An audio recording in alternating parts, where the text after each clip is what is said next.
تھا۔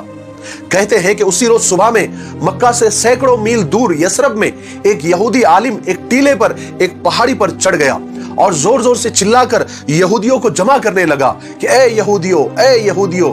یہ سن کر سارے یہودی جمع ہو گئے۔ اس نے پکار کر کہا، کیا تم کو پتا ہے آج رات پیغمبر آخر الزماں احمد نام کا ستارہ طلوع ہو گیا ہے اور وہ اس دنیا میں تشریف لا چکے ہیں؟ میں آپ لوگوں کو گارنٹی سے کہتا ہوں۔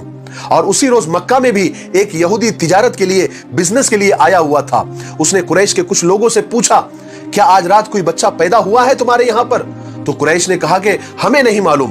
تو یہودی نے کہا کہ اچھا ذرا پتہ کر کے آؤ، تحقیق کر کے آؤ، کیونکہ مجھے لگتا ہے میرے علم کے حساب سے کہ آج رات اس امت کا نبی آج پیدا ہوا ہے اور اس کے دونوں شانوں کے درمیان، یعنی دونوں کندھوں کے درمیان ایک نشانی ہے اور وہ 2 رات تک دودھ نہیں پیے گا۔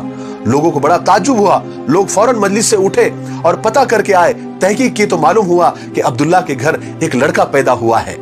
یہودی نے کہا کہ چلو مجھے بھی چل کر دکھاؤ، مجھے بھی دیکھنا ہے۔